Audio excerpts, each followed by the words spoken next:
ছয় দফা দাবি আদায়ে রাজশাহী ইনস্টিটিউট অব হেলথ টেকনোলজির ফটকে তালা ঝুলিয়ে বিক্ষোভ করছেন শিক্ষার্থীরা। এই মুহূর্তে সেখানে আছেন সহকর্মী মওদুদ রানা, সরাসরি যাচ্ছি তার কাছে। Rana, institute of health technology রাজশাহীর শিক্ষার্থীরা এখনও আন্দোলন করছেন, তারা স্লোগান দিচ্ছেন এবং তারা তাদের যে প্রশাসনিক ভবন রয়েছেন সেই প্রশাসনিক ভবনের সামনে অবস্থান করছেন। আমরা যেটি সকাল থেকে দেখছি, তারা প্রশাসনিক ভবনের সামনে আগুন জ্বালিয়েছেন এবং তারা তাদের যে প্ল্যাকার্ড রয়েছে সেই তাদের দাবিগুলো লিখেছেন এবং সেখানে তারা স্লোগান দিচ্ছেন।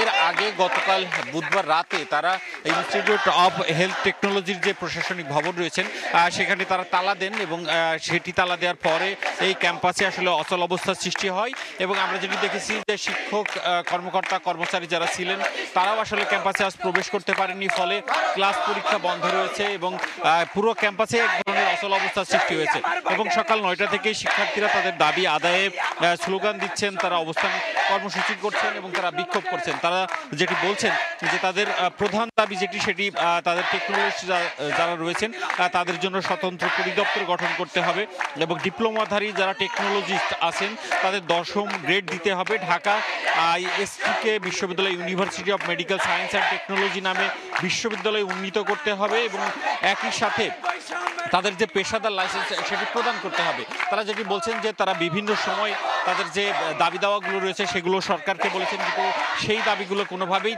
পূরণ হয় নাই। সে কারণেই তারা ছাত্র জনতার অভ্যুত্থানের পরবর্তী যে সরকার রয়েছেন সেই সরকারের কাছে তারা দাবি করছেন। সেই দাবি নিয়ে সারা দেশেই যতগুলো ইনস্টিটিউট অফ হেলথ টেকনোলজি রয়েছে সেই প্রতিষ্ঠানগুলোতে আন্দোলন হচ্ছে। কর্মসূচির অংশ হিসেবেই তারা গতকাল রাতে এখানকার যে প্রশাসনিক ভবন রয়েছে সেই প্রশাসনিক ভবনে তালা দেন এবং সকাল থেকে আন্দোলন শুরু করেন।